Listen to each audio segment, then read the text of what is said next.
Bonjour à tous. Donc, on va démarrer une présentation sur notre vision qu'on a chez Infologic sur le rôle de l'ERP dans l'industrie dans les années qui viennent. Donc, je m'appelle Maxime Chabert, je suis développeur chez Infologic depuis environ 4 ans.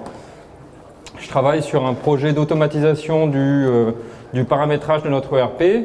Et donc aujourd'hui, voilà, je vais vous présenter un peu plus les projets qui illustrent un peu notre vision du rôle de l'ERP dans l'industrie.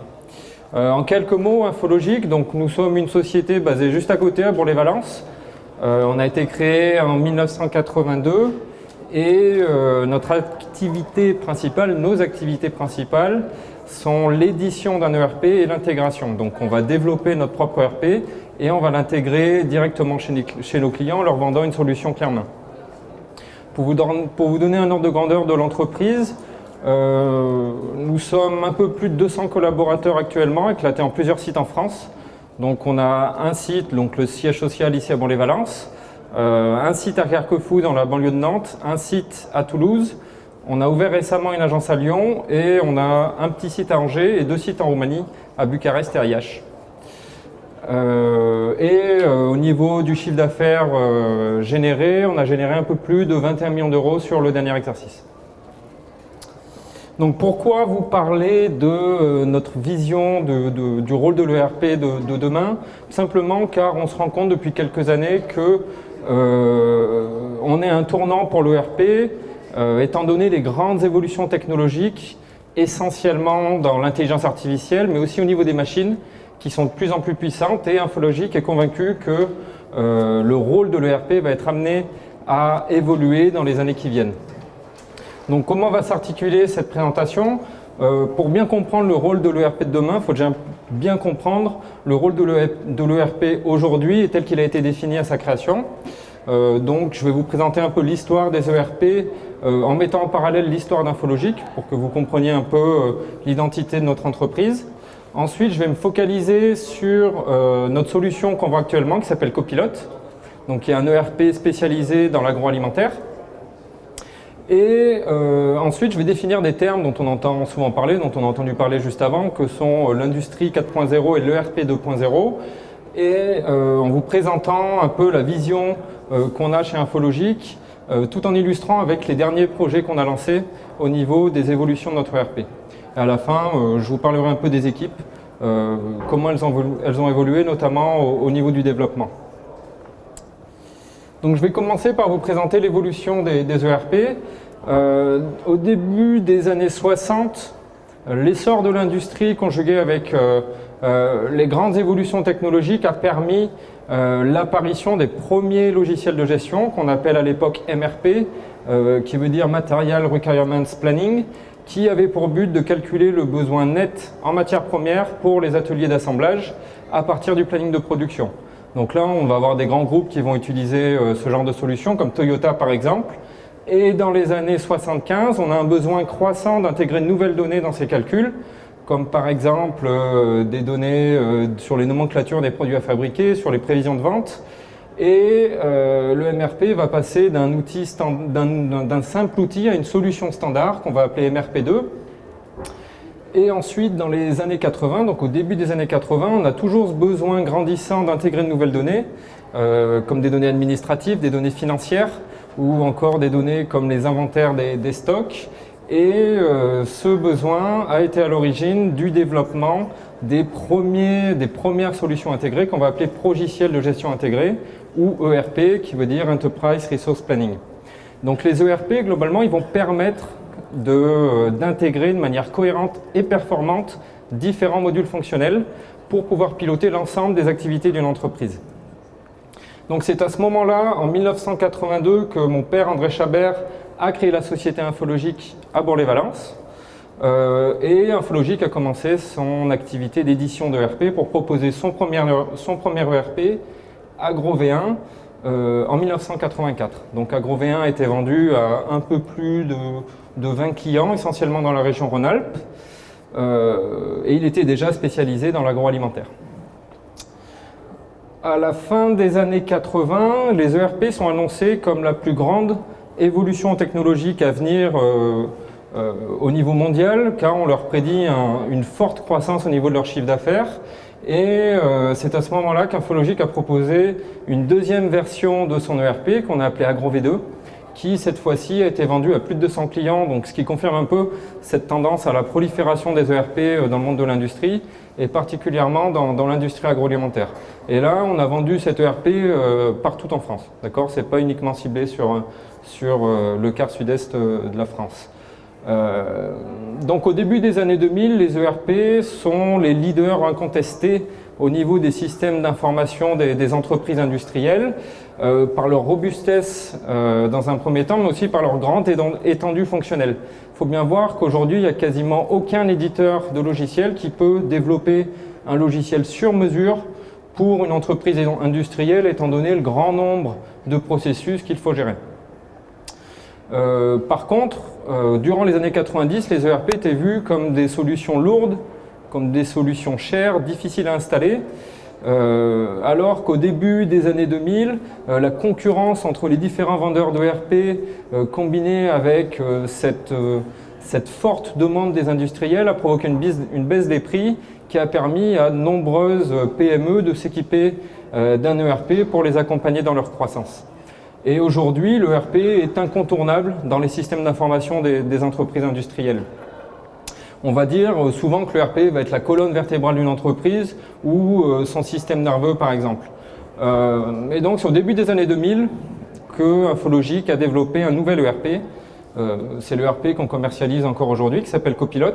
Donc, il a été développé en technologie Java.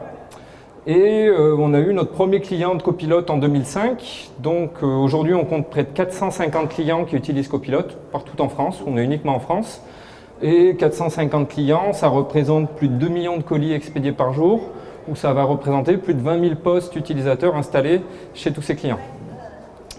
Et peu à peu, donc comme je le disais, on se dirige vers une cassure dans l'évolution des ERP avec l'ERP 2.0, l'industrie 4.0, donc deux termes que je vais définir un peu plus tard.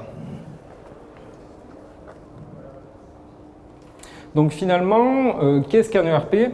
Roseman propose une définition qui formalise très bien le rôle de l'ERP tel qu'on l'a défini dans les années 80. Donc un ERP est une application personnalisable et standard qui inclut des solutions pour les processus au cœur d'une entreprise et ses principales fonctions administratives. Donc c'est intéressant, sur ce schéma, on va voir que dans l'agroalimentaire, un ERP va être au cœur de tous les processus d'une entreprise, donc en partant de la réception des matières premières jusqu'à l'expédition des commandes, en passant par la gestion de production, la gestion des entrepôts de stock, la supervision d'ateliers et toutes les fonctions administratives. Donc je vais terminer cette première partie, cette présentation des ERP avec quelques chiffres qui ont simplement pour but de vous montrer un peu la complexité qui est liée à l'installation d'un ERP chez un industriel. Ce sont des chiffres qui sont tirés d'une étude qui s'appelle Panorama Report. C'est une étude annuelle qui se concentre sur environ 350 installations d'ERP dans des sociétés plutôt nord-américaines de tout type de secteur d'activité. Donc qu'est-ce qui ressort de cette étude? C'est que le coût moyen de l'installation d'un ERP est d'environ 1 million d'euros pour une durée moyenne de 17 mois et dans 74% du temps, on va avoir un dépassement des coûts prévus, un dépassement de budget, soit des coûts, soit un budget temps, essentiellement car on va sous-estimer l'impact que l'ERP va avoir sur une société et l'investissement interne qu'il faut avoir aussi pour arriver à bien appréhender ce changement. Et un autre chiffre qui est assez intéressant, c'est que dans 26% des cas, l'industriel va, dans un premier temps, estimer que le retour sur investissement est un échec. D'accord ? Bon, tout ça, c'est pas pour vous refroidir sur l'idée d'installer un ERP, bien évidemment, mais c'est pour vous montrer qu'installer un ERP n'est pas quelque chose de trivial, c'est quelque chose de très complexe, que ce soit pour l'intégrateur, donc une société comme la nôtre, comme pour un industriel. Deux derniers petits exemples, donc deux échecs marquants dans l'installation des ERP. Le premier, c'est Unisource Worldwide, qui est une société dans l'industrie du papier aux États-Unis, qui avait un chiffre d'affaires d'environ 7 milliards de dollars, qui a connu un échec sur le déploiement de SAP, qui a perdu près de 170 millions de dollars. Un deuxième exemple, c'est la société Fox Meyer, qui a été un géant de la pharmaceutique de l'industrie américaine, qui a fait faillite, entre autres, après l'installation de SAP. Donc tout ça pour vous montrer que le RP va avoir un impact, va avoir une importance déterminante sur la bonne santé d'une entreprise. Bon, je vous rassure tout de suite, on n'a jamais eu de client qui a fait faillite après avoir installé Copilot ou qui nous a mis dehors quelques semaines après avoir démarré avec Copilot.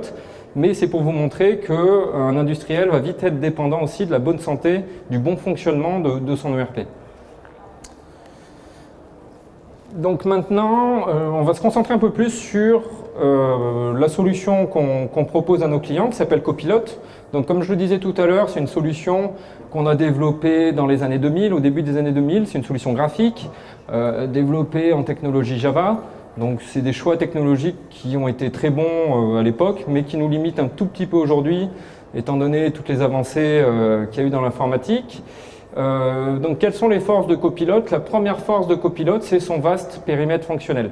Donc Copilot est un ERP qui va intégrer des modules classiques de gestion commerciale, par exemple gestion des achats, gestion des ventes, de gestion de la production, gestion des entrepôts de stock, un superviseur d'atelier également, mais Copilot va se démarquer de ses concurrents essentiellement par 3 modules qui sont directement intégrés dans la solution. Le premier module, c'est notre module de comptabilité finance qui est intégré dans notre solution, qui va permettre une certaine cohérence au niveau des flux d'achat et de vente avec la comptabilité. Ensuite, on a un module EDI, donc d'échange de données informatisées, qui est très puissant, qui va permettre assez simplement d'intégrer des commandes principalement de la GMS, des commandes EDI venant de la grande distribution pour nos clients et aussi de communiquer avec les transports par EDI. Et le dernier module qui est un atout pour Copilot, c'est notre module de décisionnel, donc qui s'appelle l'Infocentre, qui permet de monitorer en temps réel l'ensemble des activités de son entreprise. Le deuxième point fort de notre solution Copilot, c'est que c'est une solution ultra personnalisable. Donc la particularité qu'on a chez Infologic, c'est qu'on va installer exactement le même logiciel chez tous nos clients. Que ce soit un client dans le vin, un client dans la viande, dans la volaille, dans le négoce ou dans les plats cuisinés, on va installer exactement le même logiciel. Par contre, on va avoir des milliers, voire des dizaines de milliers de paramètres qui vont nous permettre d'adapter le comportement du logiciel au processus métier de nos clients. Donc l'objectif va être de paramétrer notre ERP de manière à ce qu'il colle le plus finement possible aux besoins du client pour qu'ils gardent toute leur compétitivité dans leur secteur d'activité.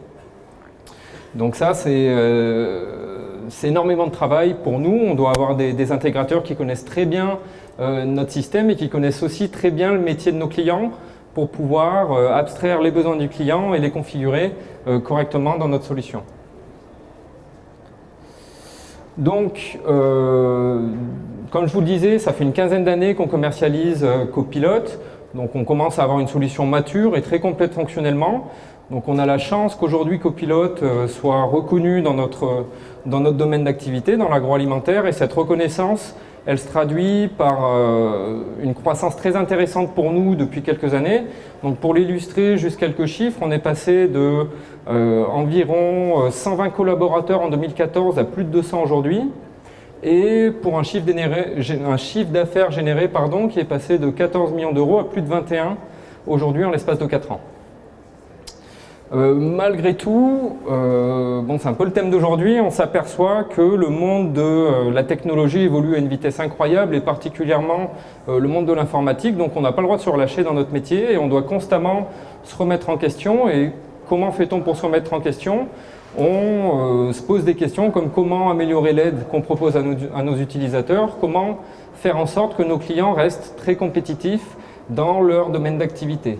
Donc c'est pourquoi on a commencé à s'intéresser vraiment de très près aux différentes évolutions technologiques qui ont lieu, et on s'aperçoit aujourd'hui qu'il y a un écart grandissant et déjà très significatif entre l'informatique personnelle, comme vos smartphones par exemple, et l'informatique professionnelle, comme les ERP.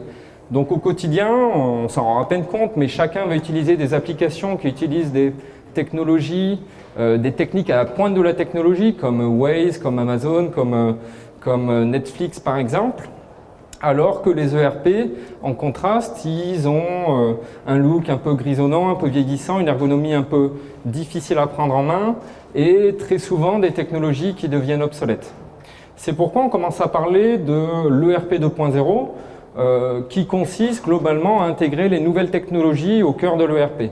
Donc l'ERP 2.0, ça intègre des concepts comme la mobilité, c'est-à-dire avoir un ERP qui est accessible depuis un smartphone, qui est accessible depuis un navigateur web, d'avoir une application centrée utilisateur qui va s'adapter aux habitudes de l'utilisateur, et aussi on va parler de fluidité, notamment au niveau de l'ergonomie.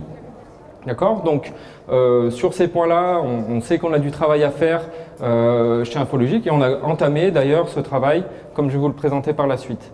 Et le RP 2.0 va s'intégrer pleinement dans ce qu'on appelle l'industrie 4.0, dont on a entendu parler dans les présentations précédentes.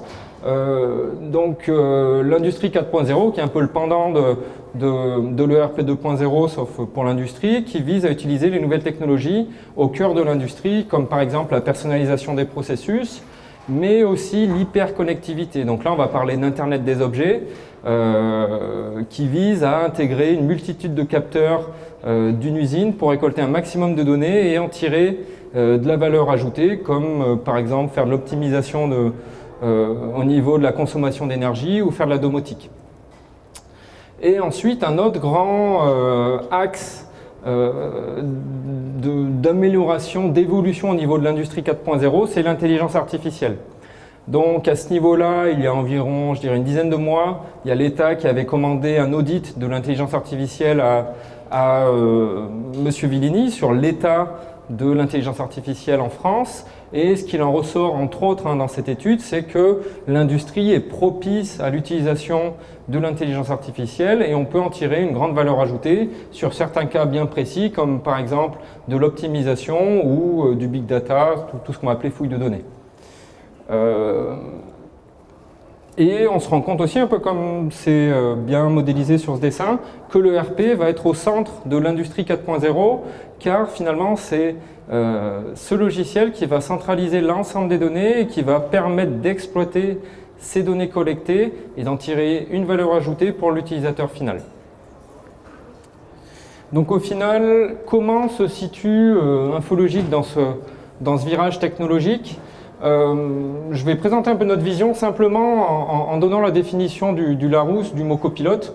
Donc je pense qu'on avait choisi copilote à l'époque de manière assez informelle, sans trop y penser, mais finalement la définition est très parlante. Copilote, c'est un pilote dont le rôle est d'assister le premier pilote.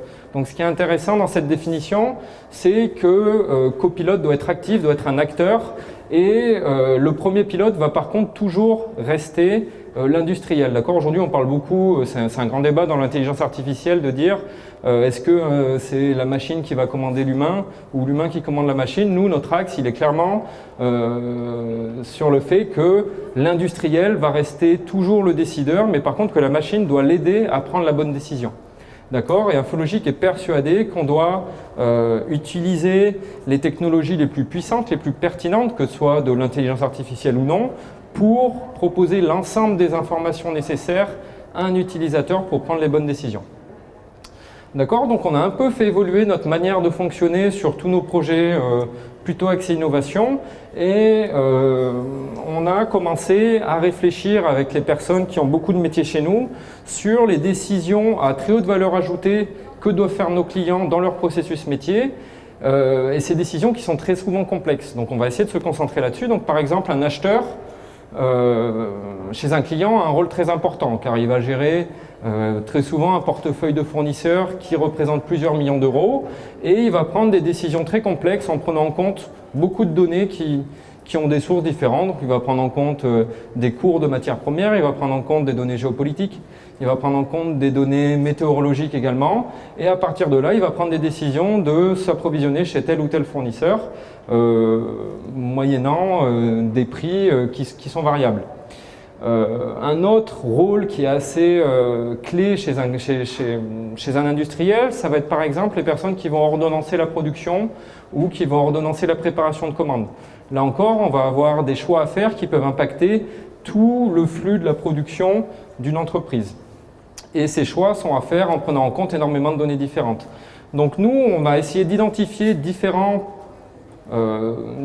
décisions à très haute valeur ajoutée, et à partir de là, on envoie nos équipes de développement chez un éventail de clients pour recueillir les besoins et comprendre comment ils fonctionnent et comment ils prennent ces décisions. Donc l'objectif va être de recueillir suffisamment de besoins différents pour chaque problématique pour pouvoir proposer un outil pertinent à nos clients. Donc on essaie de travailler de manière très étroite avec nos clients pour rester collé aux besoins de l'utilisateur. Et à partir de là, une fois qu'on a bien défini la problématique, on va essayer de chercher la meilleure technologie, la meilleure technique qui va apporter une solution à nos clients. Donc je vais illustrer ça par différents projets qu'on a lancés depuis quelques années. Et au final, on essaie de revoir un petit peu la logique de l'ERP. La logique, on va dire originelle de l'ERP, c'est on va rentrer des données dans l'ERP. Ensuite, c'est l'utilisateur qui va requêter ces données quand il en a besoin. Alors que nous, ce qu'on attend dans l'ERP de demain chez Infologic, c'est que dans des situations bien précises, ce soit l'ERP qui pousse la donnée à l'utilisateur au moment où il en a besoin et qui lui donne l'ensemble des informations nécessaires pour prendre la bonne décision à ce moment bien précis, d'accord ? Ce qui est un réel changement au niveau des ERP. Donc je vais vous présenter différents projets qu'on a lancés chez Infologic depuis maintenant quelques années. Donc le premier projet qui était clairement vital pour l'entreprise, c'est d'entreprendre une mue technologique. Donc comme je le disais, on a un ERP qui est développé en Java et aujourd'hui on attend un ERP qui soit mobile, qui soit développé la plupart du temps en web. Donc on a commencé à développer une nouvelle version de Copilot en technologie web. Donc pour les connaisseurs, on a choisi la technologie TypeScript et ça va nous permettre d'avoir des écrans de Copilot qui sont accessibles depuis un smartphone, qui sont accessibles depuis un navigateur comme Chrome, Mozilla ou Internet Explorer. Et ça va nous permettre aussi d'avoir des interfaces qui sont responsives, qui s'adaptent au terminal qu'on utilise pour y accéder. Ça va nous ouvrir également beaucoup de portes au niveau de l'ergonomie, car on sait très bien qu'au niveau du web, on a beaucoup de développement, de librairies qui permettent des ergonomies très fluides notamment, contrairement au Java où là on était un peu bloqué dans les choix technologiques qu'on avait fait il y a maintenant 15 ans. Et on va avoir des interfaces ultra paramétrables, on va pouvoir afficher uniquement la donnée nécessaire au client. Alors qu'aujourd'hui, c'est des choses, on était un petit peu limité sur notre solution actuelle. Et après, bon, c'est un peu annexe, mais on va avoir des facilités au niveau du déploiement, car on n'a plus besoin d'installer un client Java sur tous les ordinateurs qui vont accéder à Copilot, mais on pourra accéder à Copilot seulement via un navigateur Internet. Le deuxième grand axe d'évolution au niveau vraiment technologie pure, c'est de rendre Copilot compatible avec une nouvelle base de données, car historiquement, Copilot est compatible uniquement avec Oracle. Et aujourd'hui, la politique d'Oracle, qui est un peu curieuse avec ses clients, on fait augmenter la demande, que ce soit de prospects ou de nos clients, pour qu'on propose une solution qui fonctionne avec une autre base de données qu'Oracle. Donc on a travaillé sur la compatibilité, à peu près depuis un an, je dirais, de Copilot avec la base de données Postgre, qui est une base de données open source. D'accord ? Donc là, on va s'ouvrir des portes aussi au niveau de la technologie et pour répondre à la demande de nos clients. Donc maintenant qu'on a résolu cette problématique technologique, on va pouvoir aller plus loin sur plusieurs aspects. Donc on va pouvoir proposer des fonctionnalités assez innovantes. Donc la première, c'est ce qu'on appelle l'expérience utilisateur. Donc l'objectif va être d'analyser comment est utilisé Copilot par l'utilisateur pour que l'interface, pour que le système s'adapte à l'utilisation qui est faite. C'est-à-dire, on va enregistrer des traces d'utilisation et à partir de ces traces, on va essayer de détecter ce qu'on appelle des séquences caractéristiques qu'on va pouvoir exploiter. Donc je vous donne un petit exemple. Si on prend un assistant commercial, peut-être que tous les lundis, il va lancer une statistique pour voir le chiffre d'affaires généré sur la semaine passée et comparer ce chiffre d'affaires aux années précédentes. Et il va l'envoyer par mail à son commercial. Donc c'est le genre de séquence qu'on va pouvoir détecter parce que, mine de rien, il faut aller ouvrir l'écran de statistique, il faut saisir les filtres de la statistique, la lancer et l'envoyer par mail. Donc c'est le genre de séquence qu'on va pouvoir détecter et on va pouvoir proposer un simple raccourci à notre utilisateur pour qui va réaliser l'ensemble de ces séquences, ce qui va énormément fluidifier l'utilisation de Copilot, parce qu'il faut bien voir quand même que Copilot, ça a plusieurs centaines d'écrans différents et parfois la navigation peut être difficile. D'accord ? Donc là, on va essayer d'apprendre des habitudes de l'utilisateur. Ensuite, ce qui est intéressant aussi, c'est pour nous, en interne, on va pouvoir prendre un peu plus de recul sur les écrans qu'on développe. C'est vrai qu'actuellement, on va développer des écrans et on ne sait pas forcément comment ils sont utilisés, ce qui est assez dommageable. Le petit schéma le présente assez bien. On voit un concepteur qui a conçu son chemin dans son parc et au final, il a fait deux chemins pavés perpendiculaires. Mais au final, la réalité du terrain, c'est que le passant, il veut aller le plus vite possible et il va couper par le gazon pour faire ce sentier qui n'est pas du tout esthétique dans ce parc. Et ben nous, c'est un peu pareil. Quand on va faire des écrans, on a quand on conçoit un écran, on a l'utilisation, on va dire, nominale de l'écran par l'utilisateur, mais au final, l'utilisateur ne l'utilise jamais comme ça. Il va y avoir toujours trouver des astuces pour aller plus vite, ou justement, il ne va pas trouver certaines astuces qu'on avait proposées pour accélérer certains traitements. Par exemple, une action qui va faire une action complexe est peut-être cachée dans une barre d'outils et elle n'est jamais utilisée. Donc, à partir de ce feedback, on va pouvoir proposer, par exemple, à nos clients des formations un peu plus personnalisées qui vont leur permettre d'utiliser pleinement la force de Copilot. Donc un deuxième grand axe d'évolution au niveau de Copilot, c'est tout ce qui concerne l'optimisation des processus. Donc là, on va s'attaquer à des problèmes qu'on appelle combinatoires. Ce sont des problèmes qui ont un nombre exponentiel de solutions, donc c'est un très grand nombre de solutions qui est difficile à intégrer pour un être humain. Donc il y a beaucoup de problèmes dans l'industrie qui sont de type combinatoire. Donc par exemple, on va voir l'ordonnancement de la production, l'ordonnancement de la préparation de commandes ou l'optimisation des tournées logistiques. Donc l'idée générale de ces problèmes, c'est on a un ensemble de contraintes métiers, d'accord ? Par exemple, sur les tournées logistiques, donc l'objectif va être de livrer l'ensemble de ses clients. Et on va avoir des contraintes métiers comme par exemple des fenêtres horaires de livraison pour un client donné. On va avoir un poids maximal en charge dans un camion, on va avoir un volume maximal en charge dans un camion. Et l'objectif des outils qu'on va proposer, c'est de parcourir l'ensemble des tournées possibles, de proposer à l'utilisateur celles qui respectent les contraintes métiers, qui minimisent ce qu'on appelle une fonction de coût. Donc une fonction de coût, dans le cas d'une tournée, ça va être par exemple la distance parcourue, ou ça va être le temps de parcours, qui ne sont pas toujours corrélés. D'accord ? Et on va avoir d'autres problématiques, comme par exemple l'optimisation des tournées de picking dans un entrepôt de stockage, l'optimisation des emplacements de stock pour minimiser le déplacement des caristes dans un entrepôt, ou encore l'optimisation des matières premières en cas de rupture. Donc là, on est plus sur ce dernier exemple, dans le cas où il me reste... j'ai une rupture, il me reste plus que 500 poulets, est-ce que je dois les vendre entiers ou je dois les vendre découpés? Sachant que j'ai des clients que je dois absolument livrer pour garder une bonne attente commerciale et comment vais-je maximiser mon profit?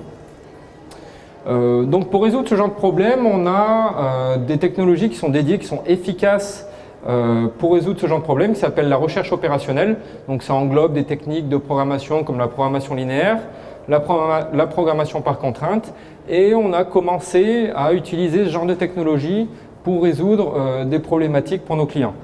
Donc le premier outil qu'on a développé il y a maintenant environ 1 an, c'est un outil d'ordonnancement des ordres de fabrication. Donc c'est un outil qu'on a développé en web. La problématique, elle est assez simple. On a un ensemble d'ordres de fabrication assignés à une machine, donc un ensemble d'ordres de fabrication à réaliser.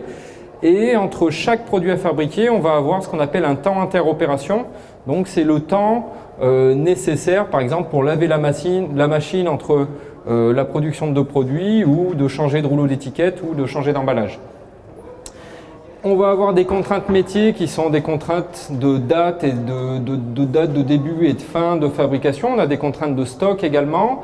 Et l'objectif est de proposer à notre utilisateur un ordonnancement qui respecte ces contraintes et qui minimise les temps d'interopération. D'accord ? Donc on a proposé une interface en web pour réaliser pour résoudre ce genre de problématique et c'est en production chez 2 clients aujourd'hui. Donc un autre problème qui est à première vue similaire, c'est l'optimisation de la préparation de commandes. Donc on se rend compte chez nos clients, donc ça c'est assez particulier à l'agroalimentaire, c'est que la préparation de commandes est souvent le goulot d'étranglement pour nos clients, pour plusieurs raisons. Déjà car il y a beaucoup d'opérations à réaliser en préparation de commandes, on doit faire le picking des produits à préparer, on doit peser ces produits, les étiqueter, les mettre en colis, étiqueter le colis, les mettre en palette. Et à tout cela s'ajoutent des contraintes physiques. On a un stock disponible qui est limité bien évidemment, on a une place au sol pour les palettes ouvertes qui est limitée, on a une place au sol pour les palettes terminées sur les quais de chargement qui est limitée. Et on a des heures de départ des commandes qui sont fermes, qui sont à respecter. Et après, on va avoir aussi un nombre de postes de compostage, donc le poste qui vont étiqueter les colis et les pièces qui vont être limitées, ainsi que la main-d'œuvre, par exemple, qui va être limitée. Et on va avoir également des incertitudes. Donc, quelles incertitudes va-t-on avoir ? On peut avoir des pannes au niveau de la production, on peut avoir des pannes au niveau des camions qui viennent récupérer les commandes. Mais on a également des commandes qui arrivent le jour même, qui sont à préparer pour le jour même. Par exemple, on va avoir une commande qui va arriver à 10h, qui doit partir à 14h. Donc on se rend compte que finalement, la personne qui ordonnance la préparation de commande a énormément d'expérience personnelle, une très bonne intuition pour pouvoir ordonnancer correctement l'ordonnancement, la préparation de commande, pardon. Et si cette personne est absente, c'est très souvent très problématique pour un industriel. C'est pourquoi on a commencé à travailler sur un outil d'aide à l'ordonnancement. Donc, qu'est-ce que doit faire cet outil ? Déjà, il doit prendre en compte les contraintes métiers. Donc, ce qui est intéressant dans Copilot, c'est que l'ensemble de ces contraintes métiers, on les a déjà dans l'ERP. Donc, on connaît le stock théorique, on connaît la place au sol, on connaît l'heure de départ des commandes. Et à partir de ces contraintes métiers, on va devoir optimiser la plupart du temps un ou voire plusieurs critères. Donc on va par exemple minimiser la durée de préparation, on va devoir minimiser le coût global de préparation des commandes.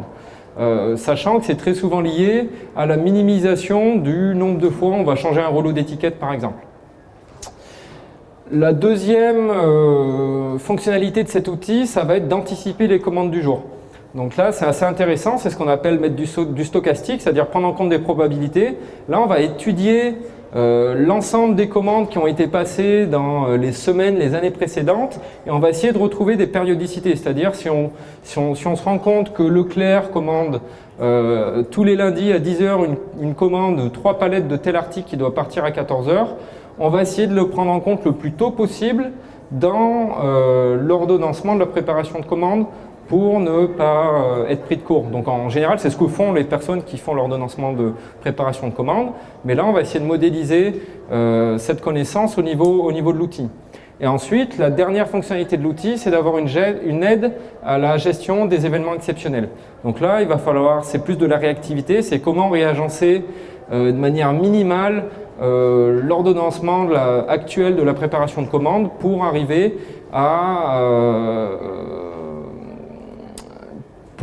à gérer cet événement exceptionnel. Donc on pourrait aller encore plus loin avec d'autres problématiques, mais là-dessus on a commencé ce qu'on appelle une thèse CIFRE.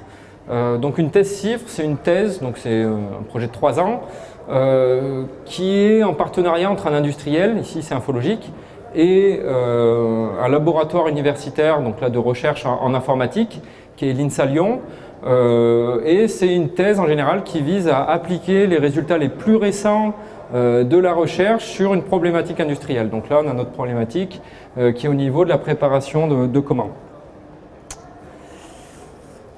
Un autre axe d'évolution pour Copilot, c'est l'exploitation des données internes et externes. Donc on se rend compte aujourd'hui, je pense qu'on s'en rend tous compte au quotidien, de l'omniprésence de la donnée.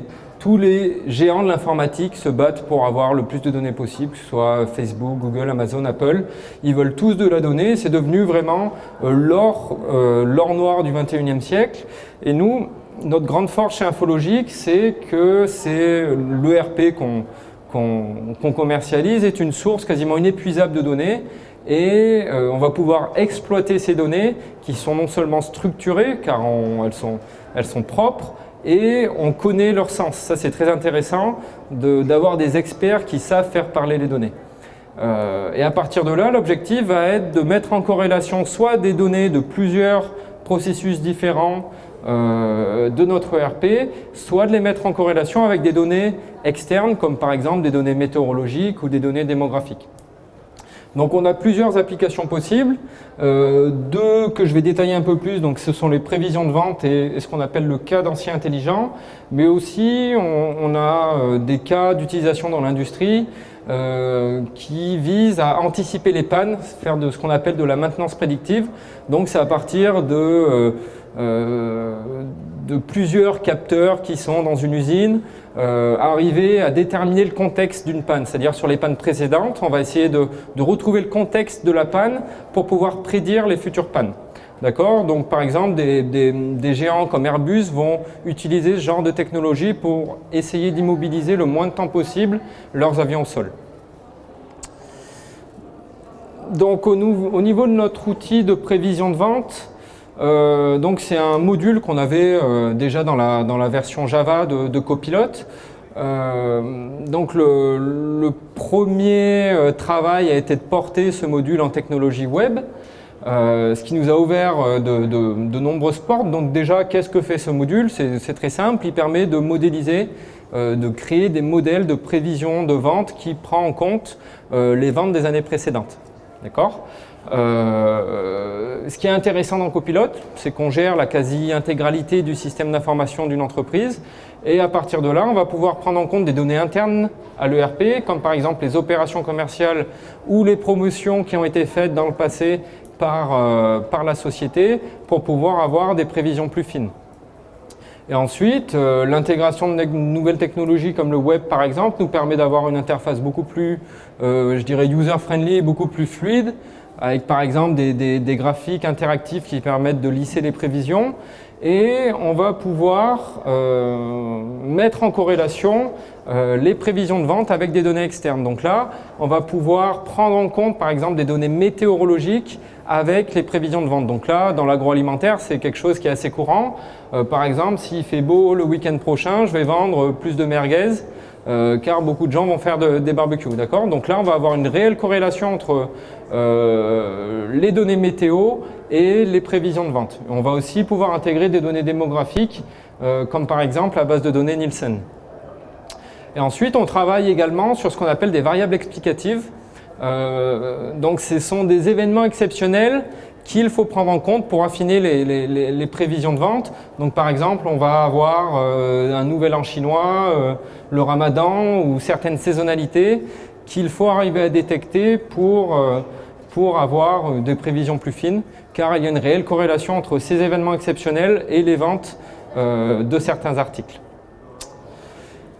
Et l'autre intérêt de Copilot au niveau des prévisions de vente, c'est qu'on va pouvoir réinjecter les prévisions dans d'autres processus métiers de l'entreprise. Donc par exemple, on va réinjecter les prévisions de vente dans le planning de production, on va pouvoir les réinjecter dans le planning d'approvisionnement également, et on va également pouvoir faire des budgets comptables à partir des prévisions de vente qu'on a effectuées. Le deuxième projet qu'on a un peu sur cette exploitation de données s'appelle le cadencier intelligent. Donc ça, c'est plus un jargon un peu propre à Infologic. Si, de manière un peu plus commune, je dirais que c'est une recommandation en saisie de commande. Donc là, l'idée générale, c'est je suis au téléphone avec un client qui est en train de passer une commande. Selon les articles qu'il vient de me commander, l'outil va devoir proposer des recommandations pertinentes en analysant les commandes précédentes des clients qui ont commandé les mêmes articles. Donc là, on se situe sur la recommandation assez classique, comme ce qu'on peut voir sur YouTube, sur Netflix ou sur Amazon. D'accord ? Donc le but, c'est d'être très réactif et de permettre, par exemple, à des télévendeuses de proposer rapidement des suggestions pertinentes aux clients que ces personnes ont au bout du fil. Donc le dernier projet d'envergure qu'on est en train de mener chez Infologic, donc là c'est plus en lien vraiment avec l'industrie 4.0, c'est d'intégrer dans Copilot une supervision d'usine. Donc là, l'idée générale, c'est de pouvoir monitorer l'ensemble des équipements d'une usine à partir de l'ERP, de mettre en relation ces équipements avec les données de l'ERP. Donc l'objectif, c'est de pouvoir visualiser des informations liées aux équipements physiques et par exemple de pouvoir voir quels ordres de fabrication sont en cours sur certaines machines. Et le deuxième objectif, c'est de pouvoir contrôler ces machines à distance en pouvant piloter des équipements via son smartphone ou via un navigateur web. Donc là, on est vraiment en plein dans ce qu'on appelle l'industrie 4.0. Donc un peu plus précisément, on est en train de faire un gros travail sur d'abord la modélisation de l'usine en 2D ou en 3D, ce qu'on va appeler le jumeau numérique. Et à partir de là, la deuxième grosse problématique qu'on a, c'est d'intégrer facilement des nouveaux équipements dans Copilot. Donc l'intégration d'un nouvel équipement implique d'arriver à communiquer, c'est-à-dire d'arriver à collecter les données de cet équipement et d'arriver à pousser des instructions à cet équipement. Donc là, on a vraiment une grosse problématique sur laquelle on travaille. Et une fois qu'on sait intégrer rapidement un nouvel équipement, le but va être d'intégrer tout type d'équipement. Donc ça va être des machines comme une composteuse, une machine de levage, une balance, ou encore des équipements logistiques comme des camions, des transpalettes ou des convoyeurs. Et une fois qu'on a tous ces équipements, comme je l'ai dit tout à l'heure, c'est de recueillir un maximum de données pour en extraire de la valeur ajoutée et faire du traitement sur ces données, comme des calculs de taux de rendement synthétique ou des calculs de statistiques un peu plus globales sur différentes machines. Donc là encore, on a lancé une thèse CIFRE, donc un projet de 3 ans sur cet outil, car on rencontre des problématiques assez complexes au niveau de l'intégration de nouveaux protocoles de communication. Et là, on travaille en partenariat avec un laboratoire en génie industriel, spécialisé en génie industriel, là aussi de l'INSA Lyon. Donc j'en ai terminé pour ces différents projets qui illustrent un peu notre vision de l'ERP de demain. Je vais maintenant vous décrire très rapidement l'évolution de nos équipes de développement chez Infologic. Donc on est passé d'environ une trentaine de développeurs à 50 développeurs en l'espace de 4 ans environ, ce qui implique beaucoup de changements au niveau du fonctionnement interne. L'objectif était bien évidemment de garder nos équipes historiques, car ils ont un savoir-faire qui est indispensable pour l'entreprise, et de les rendre compétents sur les technologies web. C'est pour ça qu'on a choisi une technologie qui est assez similaire au Java en termes de développement. Et on a également commencé à essayer de recruter des compétences qu'on n'avait pas chez nous, notamment au niveau du web. D'ailleurs, on a recruté une équipe solide pour développer notre ERP en web. Et ensuite, on a ouvert une nouvelle agence sur Lyon pour pouvoir recruter de nouveaux développeurs, car à Valence, on était un peu limité. Et l'objectif a été de recruter des spécialistes de différents domaines bien ciblés au niveau de l'intelligence artificielle. Donc on a recruté un expert en optimisation pour les problématiques que je vous ai présentées sur l'optimisation tout à l'heure. On a recruté 2 docteurs en informatique qui sont spécialisés en fouille de données.